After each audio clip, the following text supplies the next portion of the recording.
Motherfucking Rother Vandross in the building, man. Yes, indeed. Hey, bro. I feel like I'm an unofficial One Deep for life member. There it is. like, bro, I be down here like promoting your shit as if I'm on payroll. We might have to work on that then. You know what I'm saying? Yeah, cause it be like they know about you here, but they'll slip on like the new album cause you'll drop one so fast on their ass.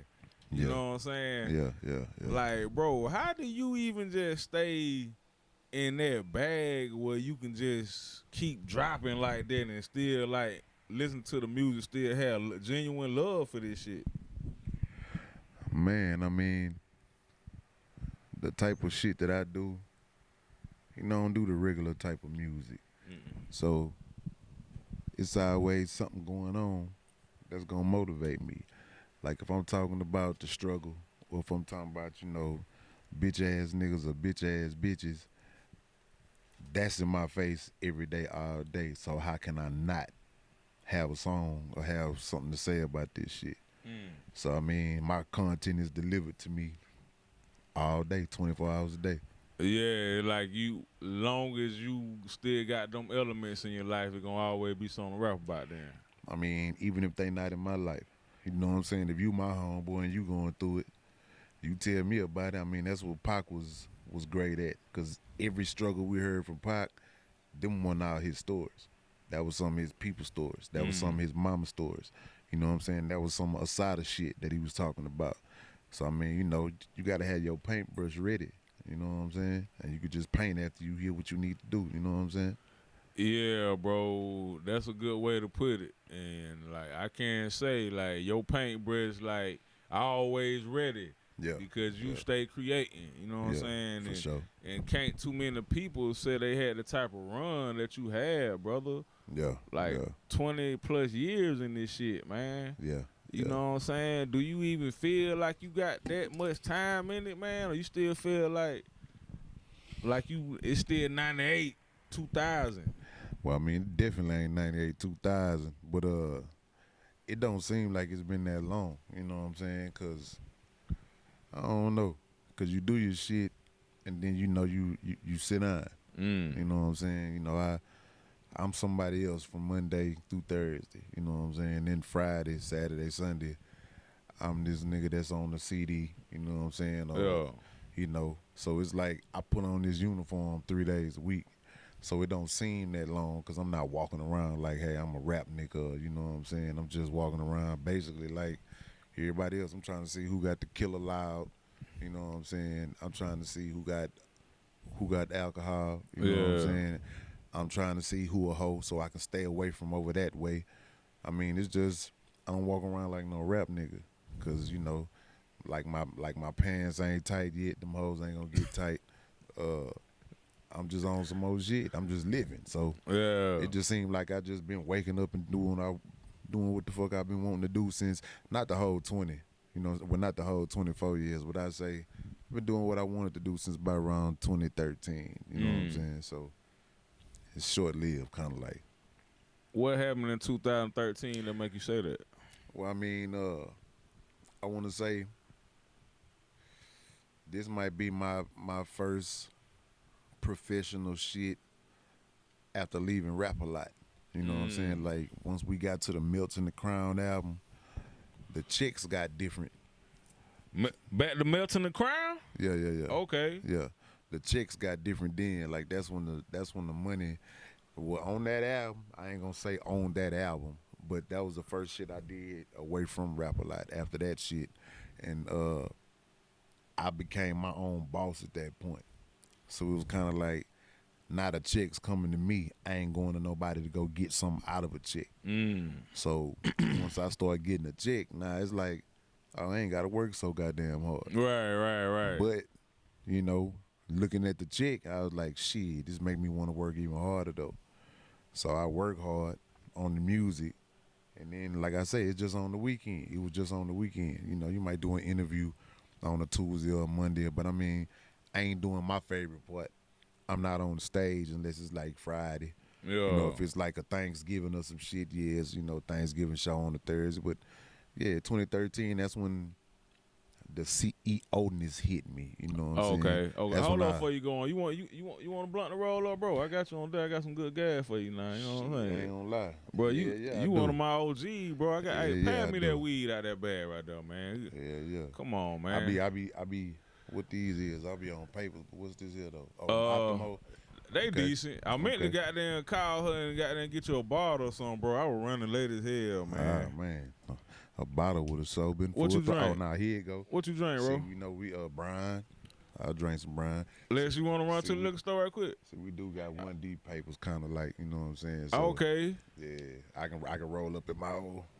I can have my partner roll up. Oh, Yeah, do your I ain't gonna shit. say it.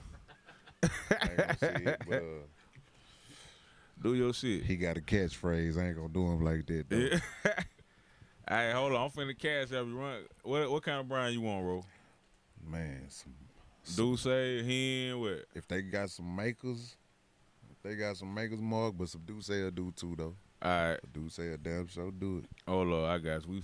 We got you right now, my boy. Don't I ain't even gonna lie. worry about that. This type of interview a nigga like right here. Yeah, I got you, dog. Yeah. Bro, I'm from the country, dog. So we very high on hospitality.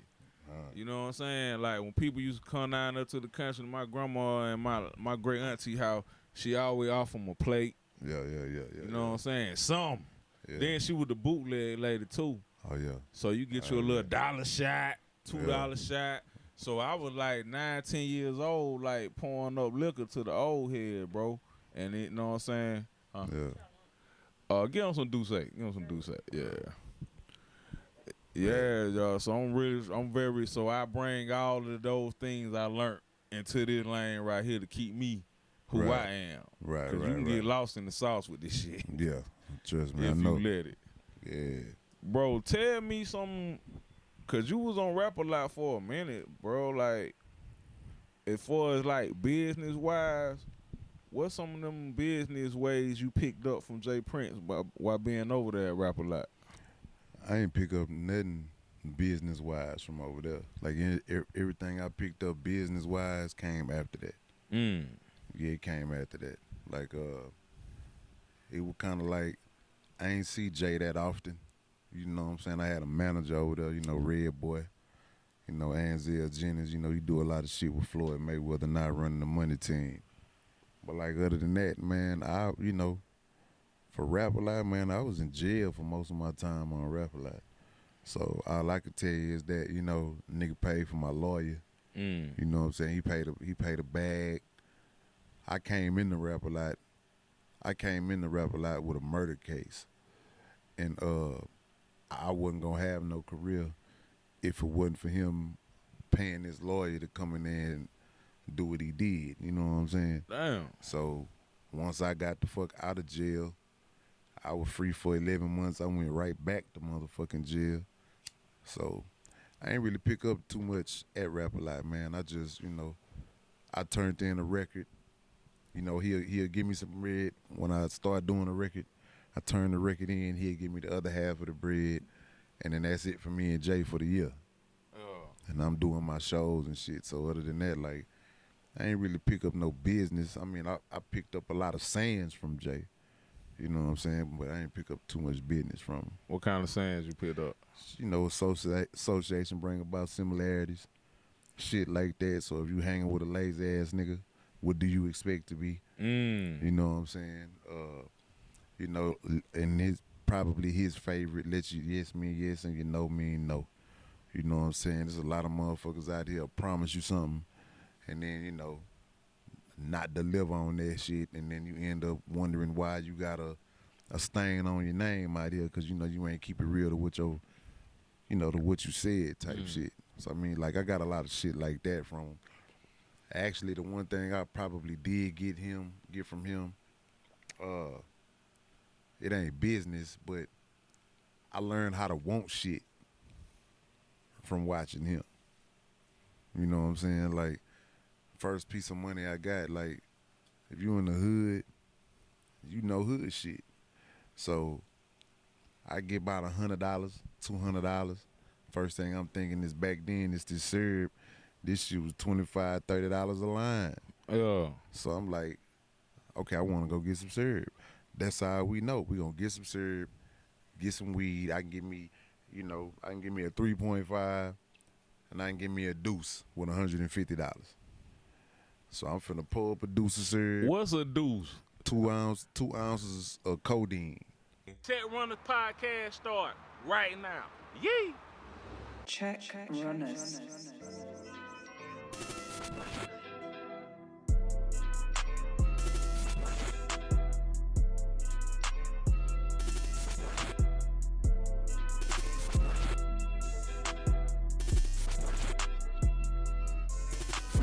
Check runners. What that mean when a nigga say pour up a 4? What that mean? Shit, I mean 4 ounces of codeine. Okay.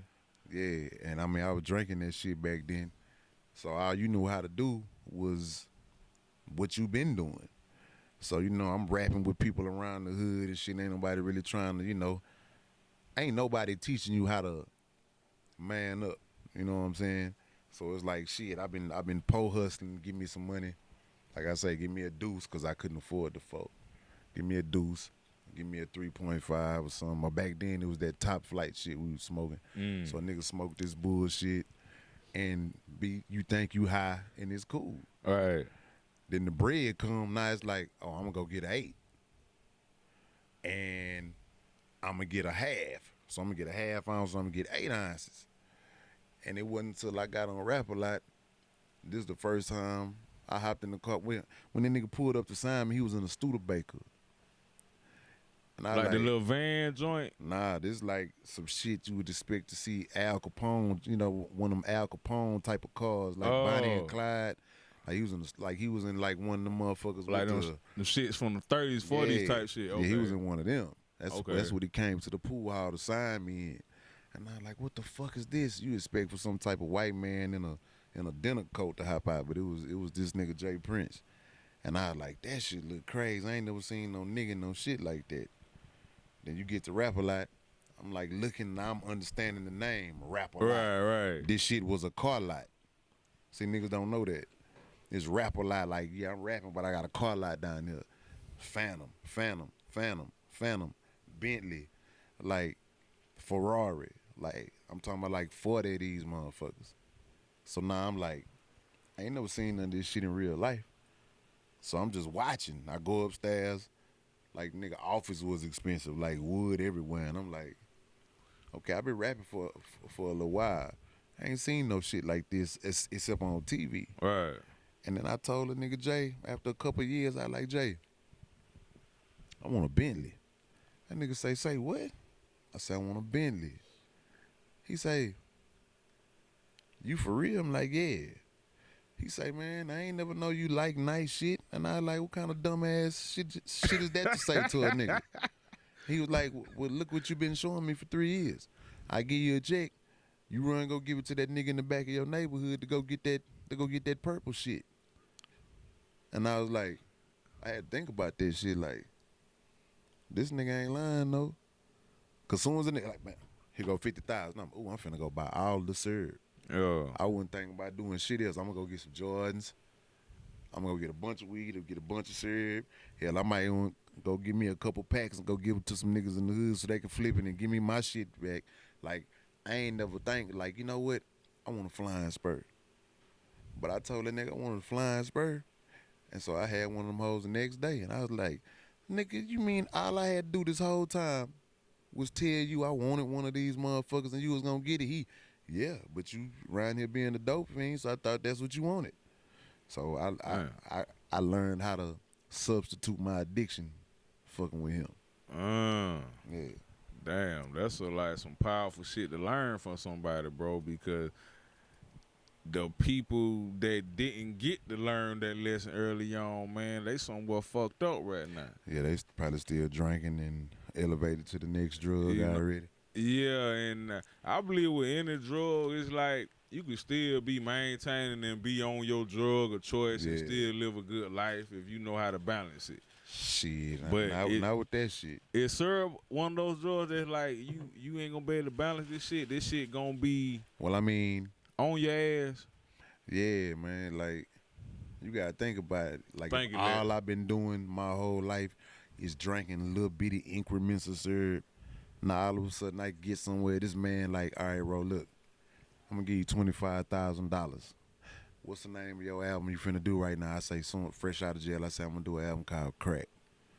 He say, well, fuck you mean? I'm like, yeah, see, but like I'm finna do the same shit Dre did when he named this shit Chronic. He was just telling them that, hey, my album dope. So I'm telling y'all, my shit doper than Chronic. This crack. Like, nigga, you gonna listen to this hoe and die. You know what I'm saying? So he like, cool, here go 25 grand. So then I finished the album, give it to him, he give me another 25 grand. So I got 50 grand. At this time, like, my whole life, $800 a month. So I got money. Yeah, good. So I ain't finna go buy no deuce. I'm like, man, I wanna buy a gallon. So what you gonna do? You just sit in this bitch, you been drinking a four your whole life. Now you got a gallon? You finna do some dumb shit. How much gallon was going for back then? Man, I can't even remember it was so much. Damn. But I'm gonna tell you, like, before I stop, man, you talking about $150 a line, an ounce when that shit started like at 30. Yeah. Yeah, so now you talking about you getting a cruise, you getting 16 ounces for $11.40. You know what I'm saying? So it's, you getting this much drink for $1,100. You getting this much drink. So I take one of these motherfuckers, 16 ounces of syrup, and get a gallon water. Pour out this much of the gallon and just pour the whole paint in the water. Like, doing shit like that. Yeah. Cause niggas like, man, the soda water gonna kill you. All right, cool, I'm finna pour up in water. So, and you going through the whole day drinking out of this shit, you got to know your death is approaching, on swift feet. So it's kind of like, it's hard to maintain because now this what you doing and it ain't fucking with you because you doing it little by little every day. You taking 2 ounces of syrup and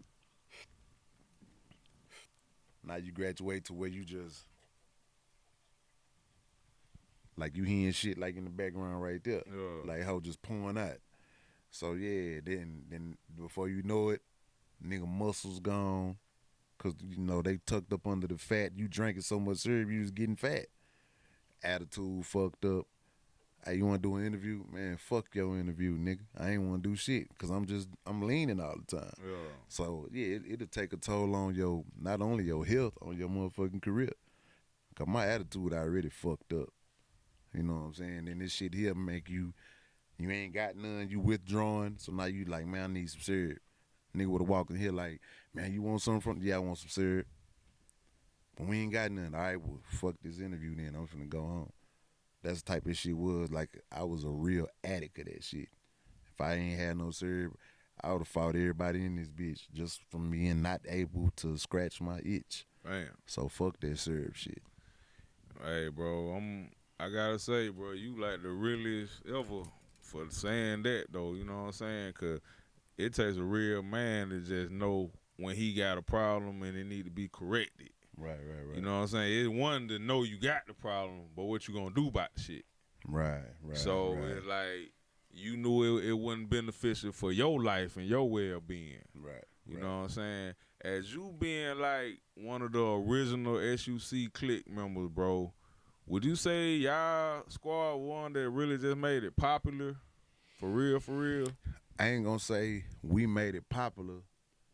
I'ma just say you heard about it mostly on Screw Tapes. Cause and it wasn't really from SUC members. It was from like just really people in Houston, period. Yeah, it was, DJ Screw and the Screwed Up Click, but other than that, he was a business. And his business was, like right now, if me and you wanted to go do a Screw tape, if Screw was here, you know what I'm saying, R.I.P. to the king. But we'll sit in this motherfucker, we'll get a sheet of paper, be like, all right, you pick 10 songs, I'm gonna pick 10 songs. You pick your 10, I pick my 10, we write them on a list. We call Screw, hey Screw, what up? You know what I'm saying? Me and Big Homie gonna come through there, we gonna do a tape. He's selling you a service. When you get there, you ain't gotta talk about shit. This your tape, you finna pay. I walk in this bitch, you gave me a microphone. This how it is, Screw House. If you want to get on that bitch, yeah, I'm coming down. I'm up in the lag. Y'all sipping syrup. This other nigga smoking crack. Like, Screw ain't got nothing to do with that. You paying him to come in this motherfucker and do your tape and say what you want to say. So these niggas come in Screw House that you couldn't buy no syrup at Screw House. You know what I'm saying? You couldn't buy no drugs at Screw House. You came with your shit. So we go in that bitch like, yeah, man, we finna go in this bitch and freestyle. Let's pour us up an 8 right quick. Yeah, man, you know what I'm saying? We in this motherfucker. Yeah, we on an 8.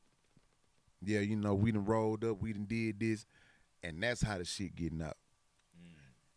And you talking about like 89, 90, 91, like even with the other mixtapes with other notable DJs, you know what I'm saying? Everybody was on that bitch just talking about what you like to do. Right. And the world in Houston, shit, you know, some people was smoking sherm, some people was, you know, getting up, you know what I'm saying, going up their nose. Other people smoking weed, you know, other people, you know what I'm saying, you know, do whatever whatever your vice is. You know what I'm saying? So I wouldn't say that we made it popular, but I'm going to just say that platform. People came in there and was able to say whatever they wanted to say on that motherfucker, and that's how that shit got popular. Oh damn, yeah. See, you dropping some gems right there because some shit a lot of folks ain't gonna know that. Right. Like, who are the original SUC clique members? Well, man, it's kind of hard to say on the rap blast because Screwed Up Clique ain't rappers. Okay. Before the rappers came through, you got Screw Homeboys. You got people that did tapes because, you know, this your homeboy, yeah, you gonna come fuck around on tape. But I mean, if you talking about rappers, you know what I'm saying, you know, you can go, you know, Fat Pat, Botany Boys, you know, Big Steve Mafioso from the Walls Nez, you know, ESG, Big Mo. You know, me and Flip came at the end.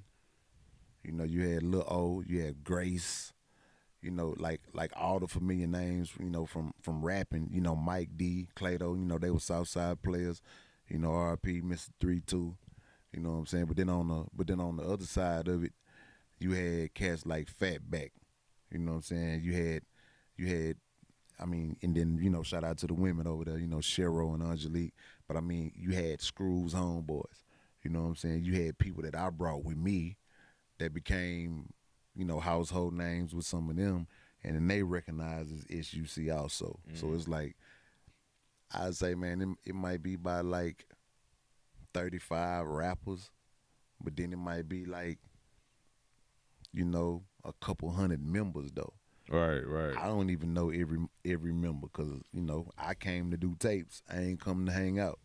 You know what I'm saying? Like, you know, R.I.P. Big Hawk, he became my homeboy, you know what I'm saying, before he was murdered, you know what I'm saying? Like then you got, you know, Pimp C and Bun, you know, they extended, Screwed Up Clique too. So it's like, but I didn't know all the friends, you know what I'm saying? So it was like, it's like a real clique. It's kind of like being a Crip, you know what I'm saying? Like, I don't know every Crip in the world. But I can tell you, you know, like, yeah, on some Hoover shit, like, yeah, that's me, but I don't know every Hoover Crip. You know what I'm saying? Damn, hey, that's deep, bro. Man, just take me back to when you and Flip like just came in with the gang like that, bro. Like how that was though. Man, it was kind of crazy because I ain't really think I was gonna fit in because I was so different. You know what I'm saying? Like, Flip was like a perfect match. You know, like freestyling. You know, a long time, and he was on the same vibe that they was on. You know what I'm saying? Like with the man, hold up, syrup in my cup. I'ma ride gray. I'ma ride buck. You know, that type of shit. Me, I was on some niggas dark in this bitch because I can't pay my lights type shit. I was on the struggle, so I really wasn't comfortable being around all this boastful type of, you know, I got so much money. I'm like, nigga, I have so none type shit. So it was kind of crazy being, you know, he came in with an endorsement, you know, from the Botany Boys. Okay. You know what I'm saying? He came, Flip. Yeah, Flip came in with, you know, under, you know, C Note, you know, D-Red and all that shit head, you know what I'm saying? He came in under botany. You know, Screw Brother brought me. He just saw me at a show one night and was like, hey, man, I want you to meet my brother. And that's how that shit started. Once I was in the door, I'm by myself. Right. They praise and flip like, yeah, I put money on my nigga. He gonna do this, he gonna do that. You know, even tried to make us freestyle against each other one night at scores and shit like that for some big money. But Yeah. it was kind of like me. I had to claw my way up to the top. And I thought I was gonna be at the bottom for a long time. But you know, Screw kind of reassured me that I was gonna blossom, you know what I'm saying, in a few. Yeah. Yeah. So I mean, it was cool. It was slow for me, but it was cool though. Man, that's some good shit, bro. God damn. Like you taking me like I feel like you giving me like some real life black history right now, dog. Yeah, you for know sure. what I'm saying? It's like Martin Luther King, Malcolm X level right here, brother. I ain't Yeah. even gonna host. Hey, bro, I got a couple songs, few songs I'm gonna name out. You know, some of your classics. And I want you to tell me what was going on each one of these songs I named. Okay. All right, first one. I Hate You. Shit, it's self-explanatory. I knew you were gonna say that, Yeah. but give me a little bit more like detail. Like, Man. baby mama just on that. What, did she really piss you out that day? You were like, I gotta go and write this motherfucking song. Yeah, like you saw the video to that shit. I ain't. Oh, Man. see that one. Like the exact same shit that happened in the video in the exact same house was in the video. I mean, it was just one of them situations where, you know, you know how we are as black men, we trying, but as usual, a bitch don't give a fuck. So that you trying. So I mean, that's just basic with us. Fucking all your partners, you know what I'm saying? You whatever. And take everything from you type of shit. And it's like I can go upside her motherfucking side of her face, or I can go in the studio and do this shit and stay free. And I mean, that's what I did. I was like, I was at she left. You know what I'm saying? She left, she moved out. So I got another bitch in here helping me redecorate my shit. Getting it right. She popped the fuck back up on some, oh, I came to talk, but you got another bitch. I'm like, yeah, so you know, break out then. She jump on this bitch, break her nose, and then call the police and tell the police I beat her up. So the police come in that bitch, and first thing they do is put their hand on my chest, and it was like, he beat up somebody, why his heart ain't beating fast? Okay, I lied. He ain't touched me, but if you run this nigga name, he got warrants. So at that moment, I hated the shit out this bitch at that one moment. So the law was like, all right, we gonna take him to jail. So they handcuffed me. The dude was like, why you ain't paid this? It was just for some old, some shit about my license or some shit like that, but I had a warrant. So he was like, why you ain't went to go pay it? I was like, cuz, nigga, I'm gonna have to drive to go pay the motherfucker. You wanted me to drive with this suspended license? He was like, you wanna pay your shit now? I said, yeah, I do. I got the money order sitting in the car. So the nigga was like, no shit. So why you ain't pay it? I just told you, nigga, if I get pulled over, I'm gonna go to jail. So the nigga say, I'm gonna keep you handcuffed. I'm gonna take you way out here to Barker Cypress and I-10. I'm gonna let you pay this shit. And as soon as they clear you, I'm gonna release you. So I'm gonna let the broke nose chick follow me. And as soon as you pay your shit, I'm gonna let you hop in the car with her and drive you all the way back to, you know, to the southwest side. Meanwhile, the bitch thinking I'm going to jail. So she moving all the rest of my shit out the house. No. She done already moved all of her shit. So I'm gone. And keep in mind, I'm about like a good 40 minutes from the police thing. So it take me like a good, you know, that long to get back. When I pull in, I see the U-Haul leaving out. I ain't thinking nothing of it though. When I walk in, my shit had an echo. Like this motherfucker took the refrigerator. This motherfucker took took my spinning chain I had got from Johnny. Like, she took all my shit, took my phone, like, gave it to the next nigga she was fucking with. So I'm sitting in this empty ass apartment, and then my phone ring. It's Mike Dean. Hey, you want to get in the studio tonight? I said, yeah, I want to get in the studio tonight. I got in there with him, and he was like, what you feel like? What happened today? I was like, man, what happened today is I hate this bitch. He like, what bitch? I was like, the bitch, man, the bitch I've been telling you about. And he was like, well, what happened? So I went through the whole shit, and he was just playing on his guitar. He was like, beer, beer, and I was just like, and I hate you, bitch. And he was like, man, keep doing that. I was like, for what? I don't want to do no shit. He like, man, I'm telling you, man, keep doing that shit. And then I started doing that. I hate you, bitch. And that shit he just built the beat around what I was saying. And I freestyled that shit. We did that shit in about around an hour. So that's how that shit. On I hate you, bitch. Yeah, about an hour, yeah. Okay. Yeah, bro, that kind of like when I first heard that record, bro, I felt like an old church person like listen to a gospel song. Yeah.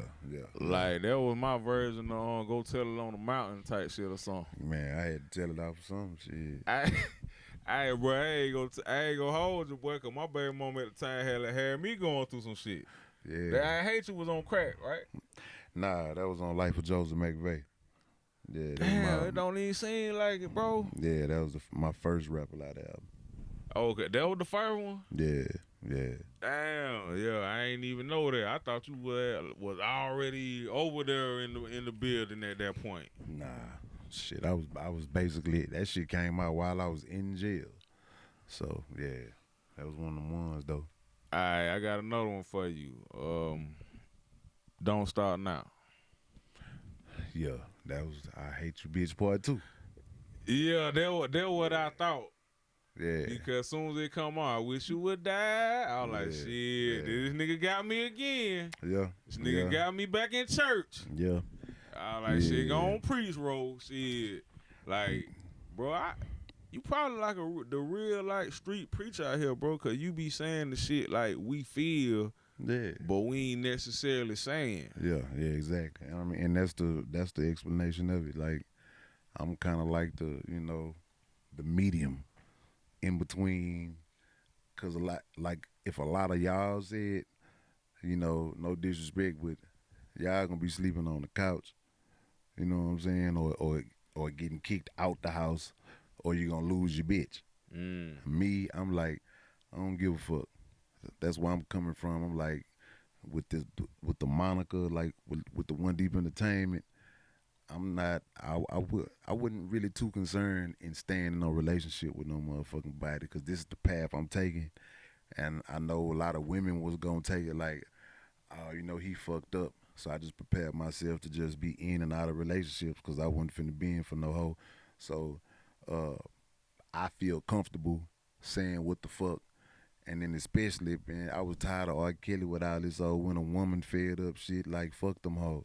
Like, I'm fed up too. So somebody need to speak for us before all these niggas just be, represented the wrong way type shit. Like, nah, bitch, we got a feeling too. You know what I'm saying? So somebody needs to say something. But I mean, with that song, it was just more of that. You know what I'm saying? And this was more directed toward, you know what I'm saying, a couple of my other baby mamas that was putting me through a whole bunch of bullshit. Yeah. And I mean, like if I go through it, I'm finna talk about it. Yeah. And that's all that was. Like it really is I Hate You Bitch Part 2. You still feel like she had the baby just to ruin your life? Or that was just how you felt at the time? Nah. I mean, I still feel the same way. And I ain't gonna say to ruin my life. She did what she did in order to trap me. She did what she did in order to trap me. Her shit ain't really work, because what she ended up getting a month was like, nigga, you could, like, that's why I say, man, take this $213 and see if that's gonna take the place of her having a father. Cause this is what you end up getting from the people. Like, you damn near left off having labor with this little girl, and you damn near went to child support before the motherfucking afterbirth got wiped off. You know what I'm saying? And they gave you 200 and, however much, $265 a month. I'm like, man, shit, nigga, I don't even tip that cheap at a meal. So, yeah. Hey, that's crazy, bro. Like we literally had the same situation. Cause like with my daughter, she 19 now, but at the time, like she was just a month old, and her mama went and did the same thing. You know what I'm saying?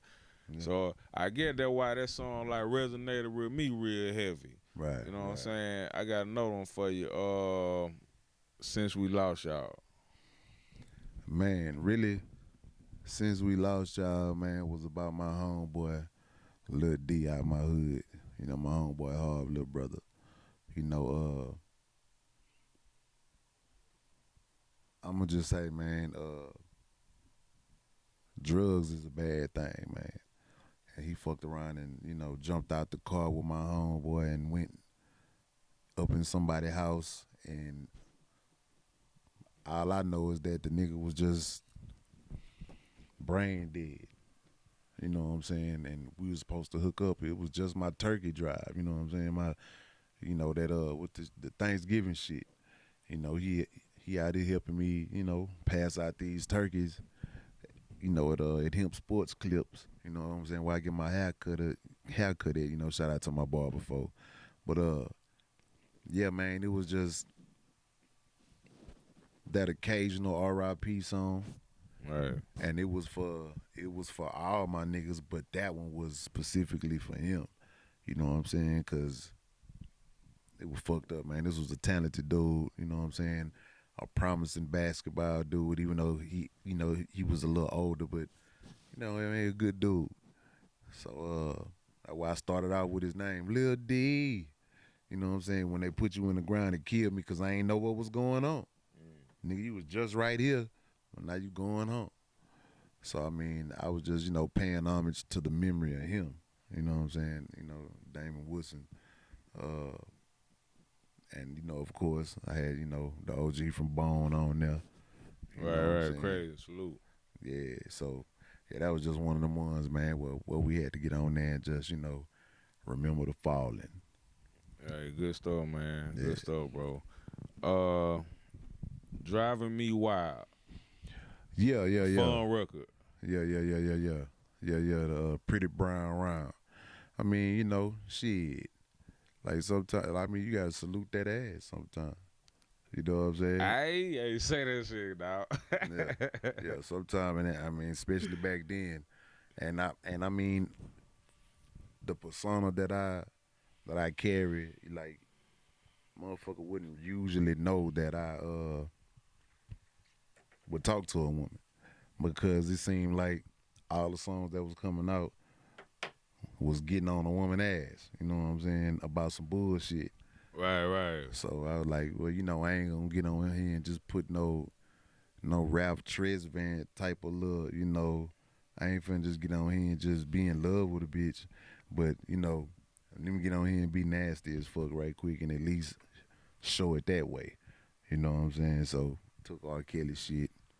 You know, and you notice R. Kelly keep coming up. I keep using this nigga shit because he was always on the, like how Snoop and them say, like brown nosing on a bitch. Right. Always on here kissing a bitch ass and doing all that other shit, making the real niggas feel like, man, we ain't got no voice. So I was just like, fuck it. How would a real nigga show love? All right, I just want to come in this bitch and fuck the dog shit out you, and then maybe we can smoke a blunt after that type shit. Right. So that's where I was coming from on my shit. Yeah, that Drive Me Wild, one of the ones too. Bro, you got just so many records that I can just name, dog. For real, man. Like, how did you just start it? What made you realize you was just that nigga when it came to like remixing them classics, dog? Like that Brown Round and you got some shit, bro. You like the king of that remixing shit, dog. I mean, when you think about it from a business perspective, you gonna take a song that's already made noise. So it's not hard to continue the noise if you can do something a little different with it. You know what I'm saying? So you take this Pretty Brown Round, and then, you know, of course, Juvie had his own installation with Rodeo. of the same song. Right. You know what I'm saying? So you gonna pick a song that's already done well for its, for itself in any realm. It might not be a platinum selling song, but it might be platinum in the streets. Right. You know what I'm saying? Or some shit that you hear the women singing and shit. So I'm like, cool, I'm gonna take this and, put my roth on that motherfucking, and redo it. So it's easy because I'm gonna probably take your melody, do something different with it, and then just do me after that. So I mean, it get kind of, it get kind of easy to do. You know what I'm saying? If you picking the right song, that is. You know what I'm saying? Hey, well, that hard, bro. You got the ear for that too, man. Cause I be like, sometimes that be like the first type record I'm looking for when you drop a new album. Yeah. Okay, which one is the remix record? You know what I'm saying? Yeah. Cause I know I'm finna kill that before I even just get into the bag when you start telling your real story. You know what I'm saying?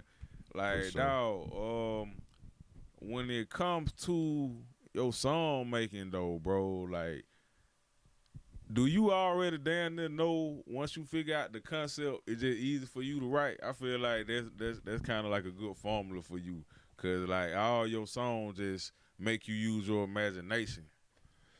I mean, it's different every time. You know what I'm saying? Like I was saying when I at the beginning of the interview, if it's something going on, then my mind is set to what's going on. And then I might hear a beat and be like, all right, cool. I'm finna unload what's going on onto this beat. Or sometimes I might not have nothing going on. I have hear the beat and create a situation. You know what I'm saying? But I mean, it's just, I don't know, man. It's just I'm kind of uncanny when it comes to that because I mean, sitting in here, you know what I'm saying? I could write a song right now about. I could tell like you know a little something about me. So being around somebody that know a little something about you, it'll make you a little bit more comfortable. Feel like motherfucker know you a little better. Right. So right now I could write an appreciation song. You know what I'm saying? Because this is the atmosphere. You know what I'm saying? Then like, one of my other interviews today, you know what I'm saying, might put me in another mood. You know what I'm saying? Or just I don't know, just walking in and you just being hospitable and shit. So you don't get that like, cause you damn sure wasn't finna come to my people's house and get no goddamn plate. They wasn't giving me no motherfucking plate. Right. So it's kind of like it's different to walk in and see somebody like, hey nigga, you want a poke bone? I'm like, nah, but I thank you. I don't fuck with the poke, but that's new. You know what I'm saying? Right. So all that shit is a song. You be like, you know what? I feel good now. Motherfucker offer me something. Let me do a song about motherfuckers that don't never offer a motherfucker nothing. A contrast to do something like that. Yeah. So I mean, that shit just easy for me, man. Cause my mind always like I ain't never resting. I'm always thinking. Yeah, dog. I feel like Through the City like one of those like appreciation songs for you. That Bentley Through the City. You don't think so? Well, first of all, I got about like 3 in the cities. So this one right here, every day I ride Bentley through the fucking city, babe. Yeah. Well, see, that's really that shit that came off of that Jay Prince story I told you. Because when I told that nigga I wanted a Bentley, I just didn't think I would get that bitch so fast. And actually, when I wrote that song, I was on my 3rd Bentley. That was on my 3rd one. And it was like, no matter what, every time I'm finna switch up a car, I was just going back to a Bentley. So I was like, you know what? And then I was lying too, cause like the shit I'm out there outside right now, I'm every day in that motherfucker. But when I'm feeling like, yeah, nigga, big dick Willie in this motherfucker, I'm finna jump in that. Yeah. You know what I'm saying, and riding that. So I was like, yeah, cause the Bentley was the first nice thing I ever got for myself in the form of a vehicle. So like, yeah, it was an appreciation to that shit, cause I do like them vehicles a little bit, you know what I'm saying? Right. Them bitches clean. Yeah, the food though. Yeah, they clean. So I was just showing, and I think I was in a black one. I was in I was in my first Nah, that was my second photo. So like, yeah, I was in that motherfucker. So yeah, I was just giving it up to that because I do be looking clean in a bitch when I be passing by. Yeah.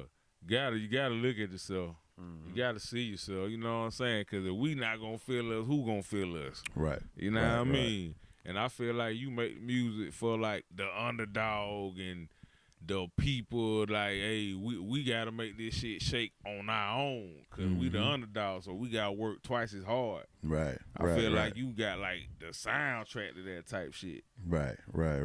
Yeah, I try to. It's a good vent for me. It's a good vent. It keep you out of trouble, definitely. I'm gonna give you one last song. Get Throw. Man. Get Throw, man. I came up with that shit, man. I hadn't even met Pimp C yet. You know what I'm saying? They had I think an old verse from Pimp. I was just at Mike Dean's house, and he was like, "You want to make Bun B album?" And I was like, "Yeah, that'd be dope." Right. I ain't no Bun either.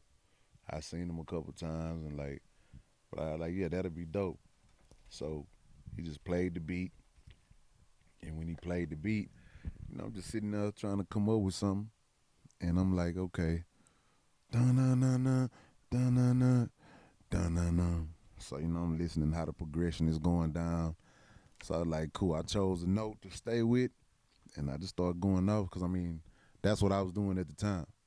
You know, I'm at Mike Dean's house, and if motherfuckers don't know, Mike Dean, I don't know how he do it now, but this nigga had all the drugs. Like it was all the drugs. Like, first of all, I didn't know this nigga was white. Like, I was hearing all these funk ass guitars on Face album and shit. I was like, whoever this nigga is, man, I got to get in there with this nigga Mike Dean. I walked in, this nigga was just had his leg crossed. You know what I'm saying? The nigga had his hair coming down. I was like, "Yeah, what up? I'm here to meet Mike Dean." He was like, "It's me," and I was like, "No shit." Damn. And it was weed. It was shit in there I ain't never seen before. And I'm like, I ain't finna fuck with that. But like, this shit was crazy. Nigga was like, I bullshit you not. I'm rolling up weed and I got served. It was a nigga standing in his sink making hash. And it was somebody else over here doing some shit with some other shit that I ain't gonna say. But it was a bunch of shit going on. So when I looked around this motherfucker and then I seen it was somebody else in that motherfucker, I was like, "Hey, how you doing?" The motherfucker was like,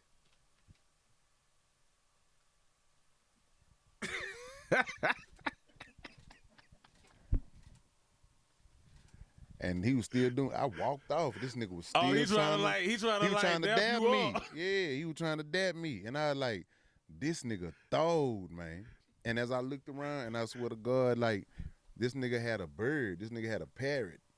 And he trained this nigga to swoop down from Mike the second Dean floor. had a parrot. Man, nigga had a parrot. Or I guess it was a parrot. I know that bitch he wasn't a human. You know What they I'm used saying? to do? What they used to Nigga do, swoop bro? down and take your weed and take it up to the bitch upstairs. The bird. The bird, man. And then the bitch will walk downstairs smoking your shit. And I'm like, I don't know where the fuck I'm at, but this shit is throwed. So that's how that shit I say good weed, good drink, big money, because I mean, definitely, Yeah. you had people in here like, you know, Juvenile and this motherfucker, you know, like major players. You know, you had the young Kanye, you know what I'm saying? You had everybody that's like big as fuck right now in there as understudies type shit. And everybody was high as fuck, niggas was gone. It was like, nigga, this shit look like Ridge Van in my hood. But like they fucked up on crack because I'm selling it, like we selling it to them and shit. And I'm like, this is the same type of atmosphere. Like they throwed. So that's how that shit came about. Damn. Being in a throwed atmosphere. Bro, that's probably the best fucking story I ever heard, homeboy. I'm gonna tell you that right now. I ain't even gonna hold you, boy. God damn, boy. I ain't know you was gonna give me one of them. I ain't know you want to bless me like that, dog. God damn. I gotta give you the real shit. Man, let's talk about this new. Okay. The new single, like that you finna like introduce tonight at Yeah. the spot. Yeah. Roll One Deep, man. It's I guess we could say it's R&B, but I mean it's rhythm and rota. You know what I'm saying? Not rhythm and blues. It's me being me, talking my shit just with some melody. You know what I'm saying? Like how I switch it up from time to time. Uh, real dope song, even doper video. This guy, this video director, he really caught some good shots. Okay. Did some live editing on it, man. It's basically me doing what I've been doing for years, talking about how you could do it by yourself. And I'm really going at the people that was not too enthused with me, breaking off and going on my own, doing my shit on my own. All right. And I'm just letting everybody know, man, like you know, you don't need all that extra, I call it, background noise. You don't need all that background noise in order to do you. All right. Like a lot of people, they got to get validated by somebody bigger than them for them to feel like they doing something. Like, I don't give a fuck if you like my shit or not. I like it. Right. You know what I'm saying? So I'm rolling one deep. And of course, I'm in that bitch in my barrettes, top down, like I'm rolling one deep in the video. But the video does have a cool twist to it because it's, I'm not by myself in the video. I can say that. Right. I'm by myself, but I'm not. But I'm in great company though. You know what I'm saying? So, but the whole moral of the thing is, man, if you gotta be your own team, it's cool. Rock for rocking the pyramid. You know what I'm saying? Brick by bricking it. That shit ain't gonna happen in a month. Right. But you keep laying them bricks, and eventually you'll get that motherfucker built by yourself. Yeah. So that's my message. Like, hey man, you came by yourself. You better do your thing by yourself if you got to. Don't complain about it. Just do that shit. Right. And and you'll have a cool outcome if you're doing the right thing. So that's what that shit is about. Yeah. Hey man, that's some good shit, bro. I just be happy just to see you still working, dog, and like, bro, you done had a hell of a run, and like, I feel like don't enough people highlight that. You know what I'm saying? Right. But I'm gonna give you your flowers here though, my boy, so you ain't even gotta worry about that. Man, appreciate you. But like, bro, you done had shit. Well, you done had a Drake run, shit. Yeah. Like, how that shit make you feel like? Or do you feel like motherfuckers ain't getting your flowers? I mean, of course I feel like that because, I mean, a lot of it is my fault. You know what I'm saying? For getting incarcerated so much when I was younger and like this pre-social media. You know what I'm saying? Like, it was a lot of shit I could have done back in the gap. I didn't want to do a lot of listening. It was a lot of shit that was making me uncomfortable. And I can't not tell you that I'm not comfortable. There's a lot of shit I didn't do. Some of that shit I still wouldn't do today. I'm not finna let no nigga talk to me outside his neck. I don't give a fuck who you are. And motherfuckers be with this, oh, you can't talk to him like that. Man, fuck that nigga. You know what I'm saying? Letting motherfucker talk down at you and letting motherfucker talk at you so you can get opportunity. Hey, you need to do this, otherwise you gonna fail. You know what I'm saying? Bitch ass nigga fail these nuts. Fuck you, nigga. And I still stand on that type of shit. I don't give a fuck. Right. And beat a nigga eyebrows off his face and still holler at Jesus later on. But I mean, whatever. But that shit kept me out of a whole lot of rooms. You know what I'm saying? Then being gone, being incarcerated while I was hot as fuck. You know what I'm saying? Doing projects with the wrong people. All kind of shit, man. Like, it's all kind of shit gon' retard your growth in this type of shit. Like, you can't be too tough on a motherfucker because a motherfucker scared of you. But this the motherfucker that's standing in the doorway of the room that you want to get in. Hey, y'all don't let this nigga in here. He gonna come in here and kill us all. I ain't gonna kill none of y'all. I just ain't gonna let y'all talk to me no type of fucked up way without punching your bitch ass down. You know what I'm saying? Like I'm supposed to as a man. So because of that, a lot of them doors stayed closed. You know what I'm saying? And I don't mind them doors staying closed because I'm not finna wear no motherfucking dress. I'm not finna let you little boy me. I'm not finna let nobody like the same shit. You will look at yourself as like, you know what? That's a great opportunity, but every dollar ain't the right dollar. Like fuck that Right. shit. I stay broke before I become a joke. You know what I'm saying? For real. That manhood is like after this shit is over with, and I can't rap no more. I got to be able to be comfortable with me. I don't want to be one of the motherfuckers like like Will, like okay, you gonna say something about my bitch? I'm gonna walk on stage. I'm gonna slap. I'm not finna offer no motherfucking nigga. Fuck you. I'm slap your bitch ass. You talking about her? However you say the shit, alopecia, peace. They be talking about how I say the shit, but I'm whatever the ball shit. Alopecia. Out of peace. Yeah. So if a nigga talking about my bitch, and I'm finna get up, I'm gonna beat you down.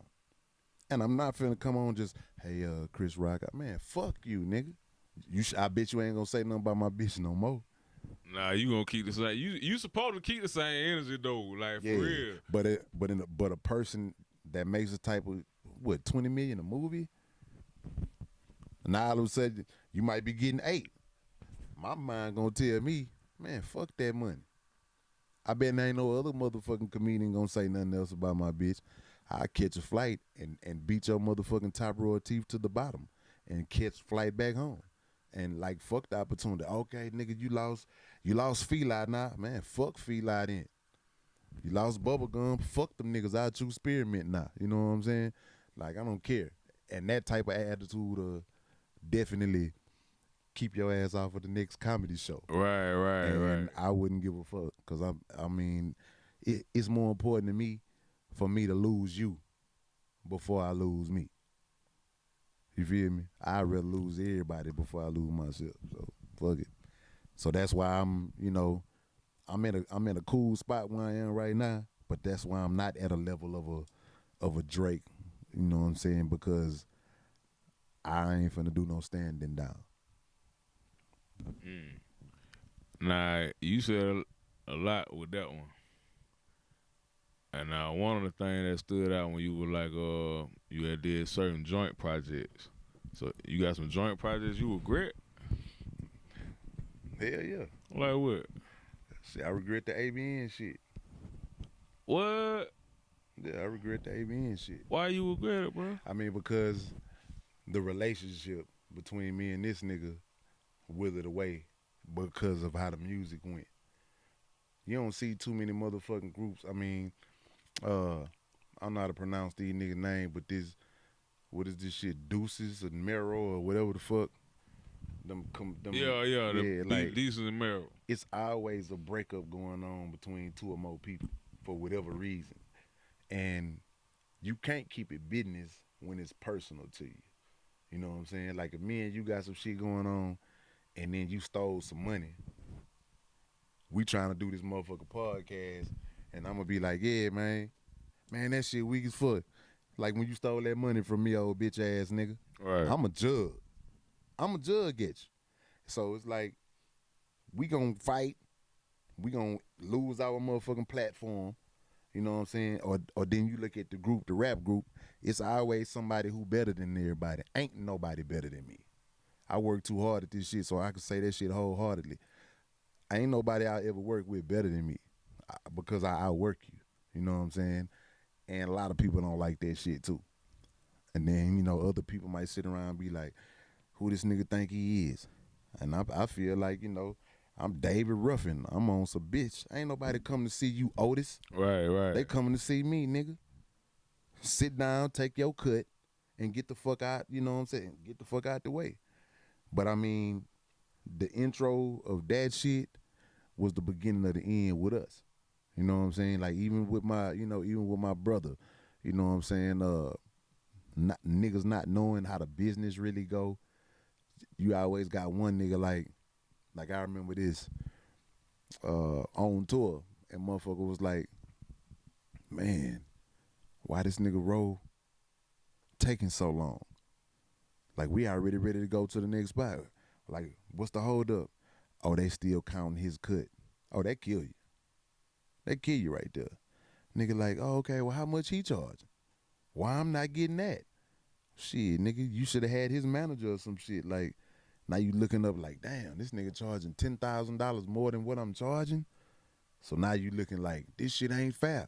But you got to take into the consideration, nigga. I broke off and went solo. Now I'm coming in here with a different set of fans. You know what I'm saying? And so I mean, it's some shit that I liked, and then some shit that I didn't like. But I mean, the part that I don't like about what happened with the ABN shit is the separation part. The shit that, the shit that made us separate is some shit that I'll keep to myself at this point. But the thing about it is the fact that you had to have the separation, or it's gonna be the public would have knew. The public would have knew. You know what I'm saying? Because how we gonna do some motherfucking shows and we hate each other? And we doing songs about hating ass niggas. So somebody gonna say something real key about the other one while some shit is going on. So it's like, yeah, man, we gotta throw this situation away. Being on certain record labels. Just coming up. The success is what the fuck puts the tear in the situation. Cause if we coming up together and all of a sudden, you getting 8 and I'm getting like 16, motherfucker gonna be like, this shit ain't fair. But then it's like, shit, I'm negotiating different. I'm doing shit differently. You know what I'm saying? My discography is going to another place than what yours is going to. We got our shit that's together, and that's cool. But the shit I'm doing by myself that I have total creative control over, I'm feeding my people. And everybody can't feed their people the way that I feed mine. At the rate that I do songs, you ain't finna outwork me. And that's to anybody. So I mean, a lot of people find problem with that. You know what I'm saying? I mean, what else is it beside that? Because I mean, that's my biggest regret, because we could have been getting money right now. You know what I'm saying? We could have been getting the bag right now together, even though getting the bag together means I have to come down off my price a little bit so we can both come together and get a bigger price. But I mean, it ain't about that. So a lot of those group things I regret. The Gorilla Mob was the same way. You know what I'm saying? Before ABN,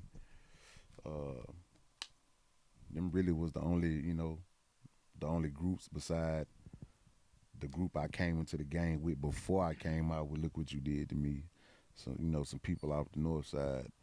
But I mean, like, yeah, man, it's broken unions, I say, is my biggest regret. Damn. That's a good ass way to put it. Broken unions. I ain't even gonna hold you. I slick kind of got like a 2-part question, but it was another question I want to ask you about the era of the Get Throw era. Okay. Like, do you feel like when that song hit the success it did, that your life changed? Or was it just one of those things like it was a good look, but you just had to keep grinding? It was just a good look. Definitely, if my shit would have been set up correctly, then yeah, my life would have changed. But the acceptance level went through the roof. It was kind of like, oh, okay, yeah, that's cool. We got Ro over here, and he on the lot now. I did a whole lot of shit before I got here, but now I'm doing shit with Rap a Lot. And it's like when that song hit, like, keep in mind, like I was finna get ready to go sit down for another year. You know what I'm saying? So, I had been out of jail. We shot this video in 2005, I believe. Mm-hmm. And in 2006, you know what I'm saying, I had to go sit down again. The motherfucker gave me 4 years this time. You did the whole 4? Nah. I did 3 months on this shit before Jay got me a appeal lawyer.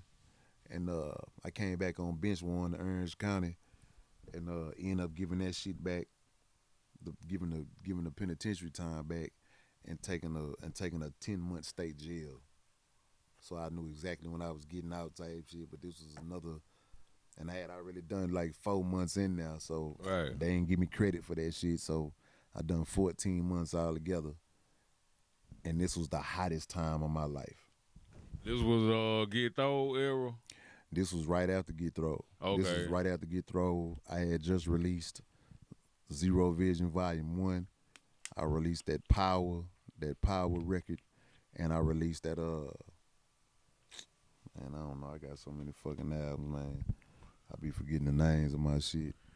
But I had just released the motherfucking album myself, and New York Times had just came out saying I was the most underrated rapper in America.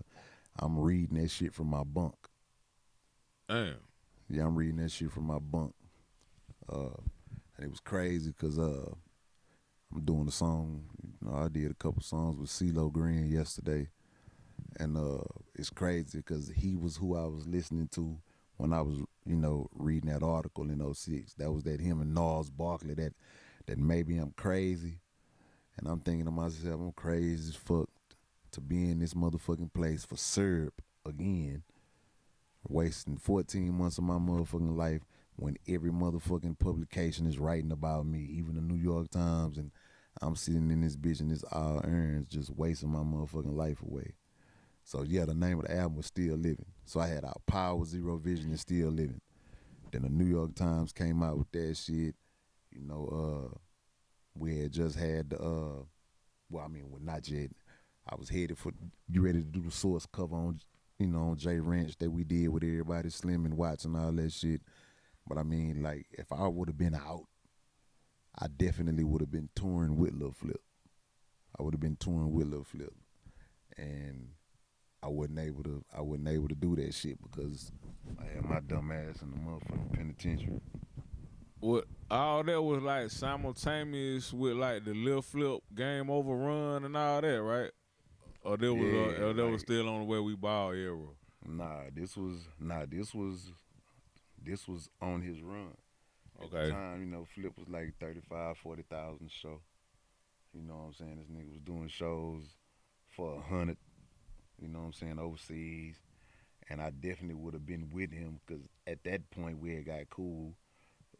We was talking about doing some shit together. And I see him doing concerts. And, you know, I was the little dog. I was getting, you know, some crumbs back then. And, you know, but I was able to go with him and do some shit with him too. And I just ride with him and, you know, man, Ro, come do that I Hate You bitch shit. I go and do that I Hate You bitch shit. Maybe my other song, you know, I'm from the South that I got him and Paul Wall on. That from the South, one of them one too. That Yeah. was actually on my original list. I ain't write none of this shit down. I've been preparing for this interview like 10 years, my boy. You know what I'm saying? It was just God timing that it came together like this. Like, I've been ready for this motherfucker. I ain't had to write this shit down. You know what I'm saying? Yeah. Cause all this shit don't mess with this shit I've been wanting to know. Yeah. You know what I'm saying? For sure. You ain't never thought about writing no book, bro? Nah. There's too many people do that. And I mean, if you listen to what you saying right now, I mean, you read my book. True. You know what I'm saying? You telling me pages out of my book right now.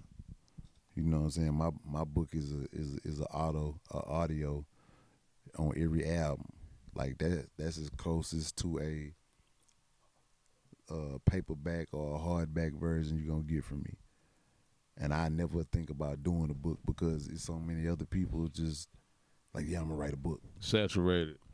Yeah, it's like, all right, cool. If I'm gonna do something like that, I'm gonna do something different. I don't wanna do what everybody else doing.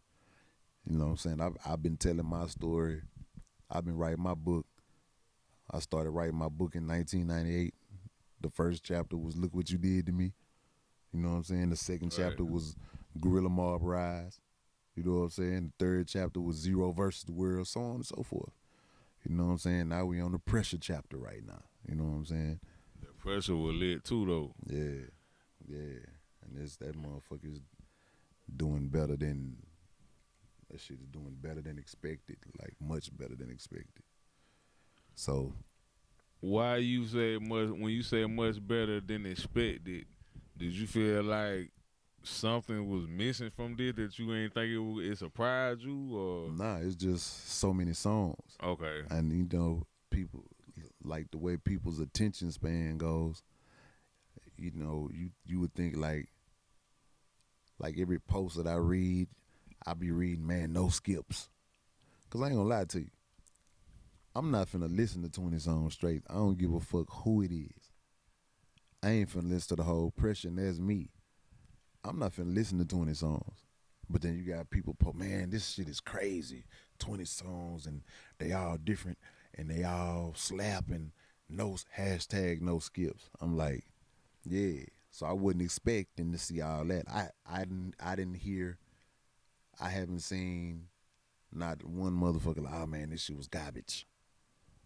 You know, you always have your haters that say that shit just to be seen, or they trying to get a response from you.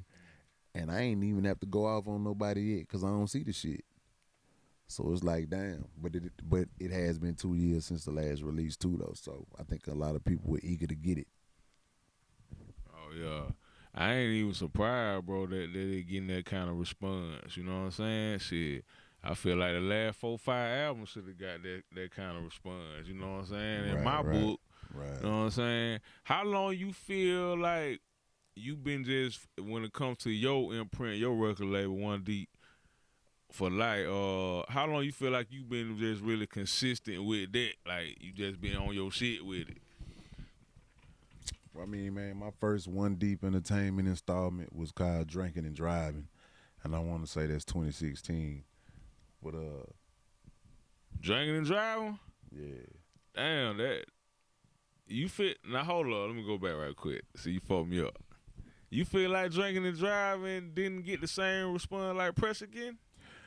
Well, nah, because it was the, well, to be honest with you, I had more of this going on back then. You know what I'm saying? Like more press opportunities and shit like that. Because I was the new dude, you know what I'm saying, at Empire. You know what I'm saying? That they was showing me a whole lot of shit. But like, it didn't get the response because it wasn't nothing really detrimental going on before it. Okay. Pressure was, you know, after a 2-year hiatus. Right. You know what I'm I saying? don't know where that dog came from.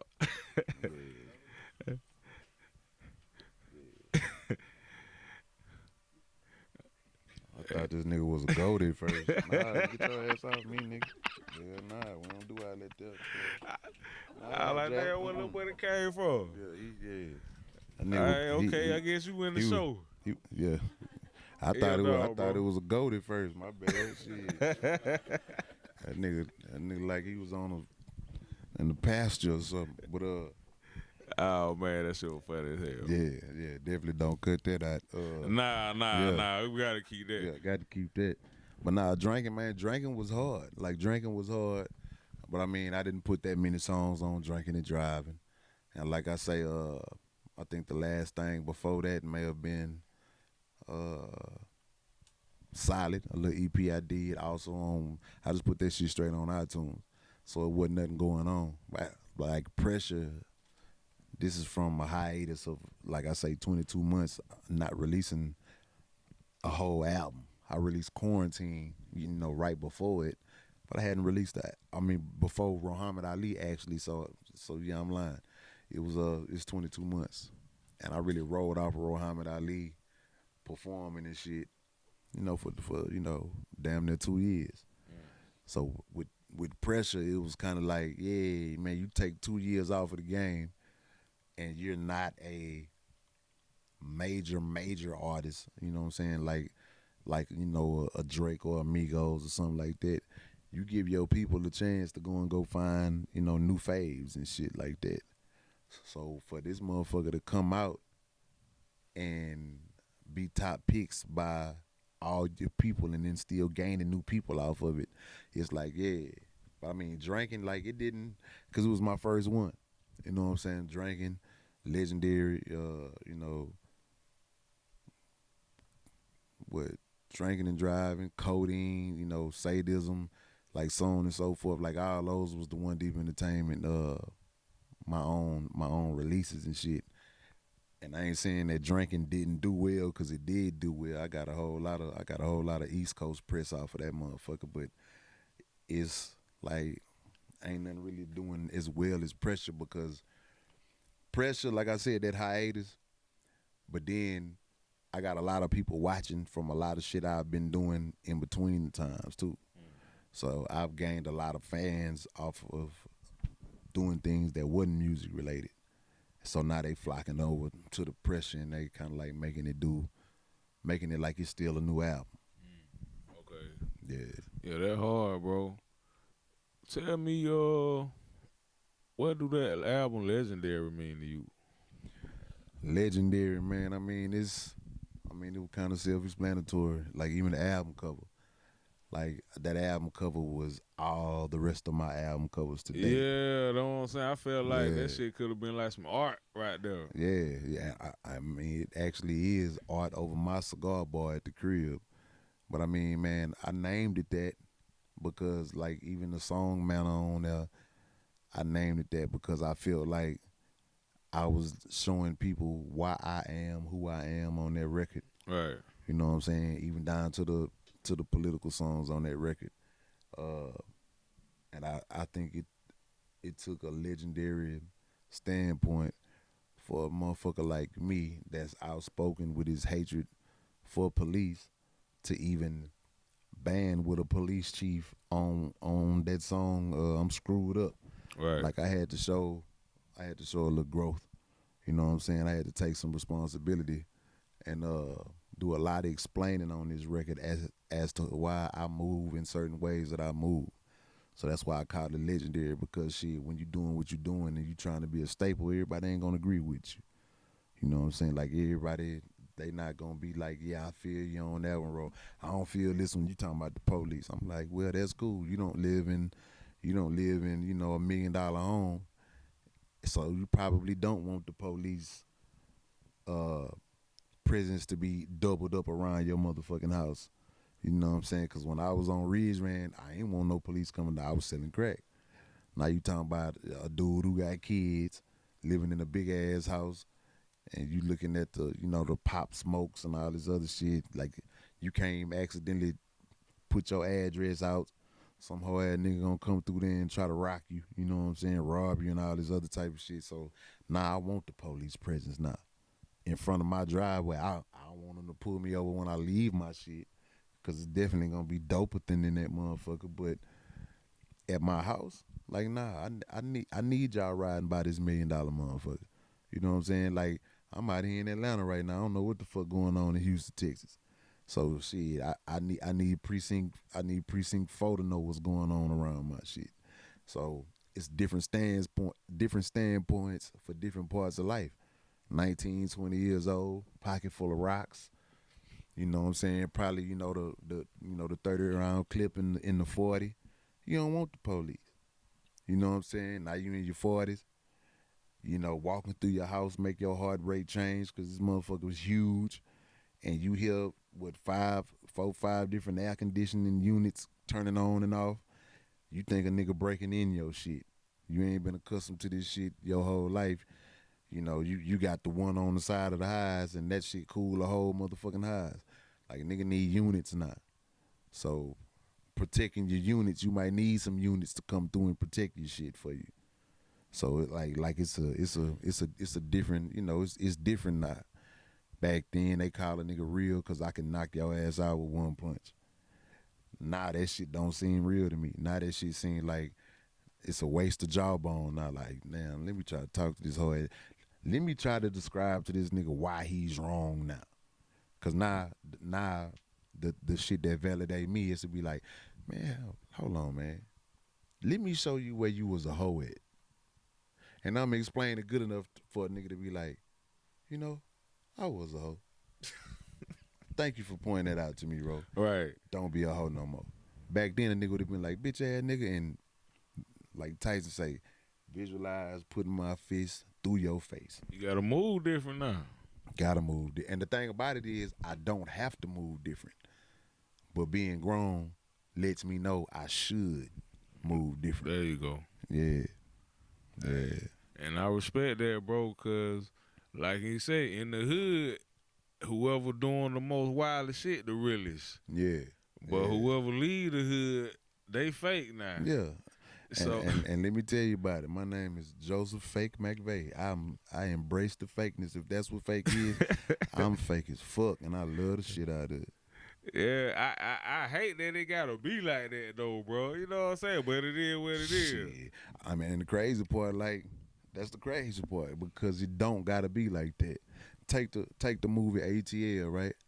Like, come on, Tip, you mad at the bitch because the bitch daddy rich? Cause she on. Like, that's the bitch you wanna be with. You know what I'm saying? Like, okay, cool, Mechanicsville, all right, cool, but she in the Buck? You know, goddamn well, you wanna be in Buckhead. You know what I'm saying? Like, that's what you like in in Houston. That would be River Oaks. I don't want to be in no motherfucking Mo City if I can be in River Oaks. The fuck I want to be in Mo City for? I went back to Mo City a couple months ago to go shoot a video with my homeboy, and I went straight to jail for weed.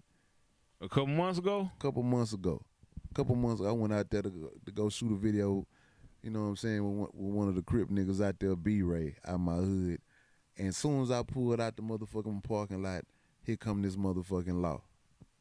Lying, talking about I did some shit, and I got took straight to motherfucking jail. I ain't been to jail where I live at yet, but I come back to the hood and go to motherfucking jail. So it's like a nigga gonna look at you and be like, damn nigga, why you leave? Nigga, I can smoke in $1 million. For some reason, I can smoke weed legally damn near in $1 million neighborhood. I come back over here, they looking for weed. Them niggas not looking for weed where I stayed. They looking for motherfuckers who don't stay there. Hey, for real, and that what it always is. That's what it always That's is. who they looking for. Yeah. Like, why you over here? Yeah, and they know me because they been seeing me, you know, for years. Come like they see me and then they don't see me. My homeboys come over there, they might feel like, nigga, who is you? But shit, oh, you going to that house? All right, cool.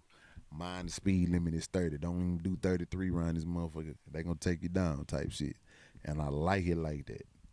I like it like that where I stand now. Hey, dog. Hey, man, I'm happy for you, dog. Because I done seen the growth. You know what I'm saying? Like you said it right. Your albums been like your books. Yeah, for You know sure. what I'm saying? And I done seen the growth. You know, I'm happy for you, brother. You know what I'm saying? I'm glad you out here in the city, like, Appreciate still working. Yeah. You know, relevant. You know what I'm saying? Free. Yeah. Healthy. You know what I'm saying? I'm happy for you, dog. Appreciate it. You know, and Appreciate just keep doing your shit, and I appreciate you coming by here to pop shit with me, man. For sure. And yeah, I'm happy about this new single too, man. So I know y'all about to cut up tonight. Yeah. I know the people gonna love it. Yeah. I hope so. Cause it's a bad motherfucker. It's tougher than bad meat on a bad street. Hey, nah. Let me tell you, one of my favorite sayings. What you said on the album. You said I'm rocking like cut off stocking in the penitentiary trying to get weighed. For sure. Hey, that was a good one. Oh, tell me about your artists, man. One Deep Entertainment artist, bro. Yeah, man. Well, I got one artist on One Deep Entertainment. She goes by the handle of Lolita Monroe. Okay. She got an album right now. You can upload, side load, download, however you load. You know what I'm saying? Napoleon Complex is the name of it. Okay. She's the only artist on One Deep Entertainment at this time, and she a hell of a motherfucking hell of a artist, hell of a singer. And Okay. she ain't rapping none of that shit that you would expect from a woman. Like, she kept her clothes on the whole album. You know what I'm saying? She ain't talk about her pussy on that motherfucker one time. She probably called some niggas some pussies on there. But she come with that type shit. Nah, like, I ain't gonna lie. Like, yeah, she tougher than a leather pork chop. You know what I'm talking about? Okay. She good. I ain't gonna fuck with nobody if they are not at least me. Okay. You gotta be at least what I am. Definitely better than me, but you gotta be at least what I am, what I think I am to the game. So I can work with you like that. I don't know how to sell no bitch and no thong. I don't know how to sell a super gangster ass, extra tough ass nigga. The niggas where everything is a problem. Like the nigga like I was. I can't sell that right now. Right. But I can sell like the exact spitting image of me right now. That growth and that real shit. So yeah, that's what I'm on, and that's definitely what she on right now too. You wanna come on here and say something? You cool with it? You wanna come introduce yourself right quick before we close it out? See, you can spit to it you want. Shit, pop your shit.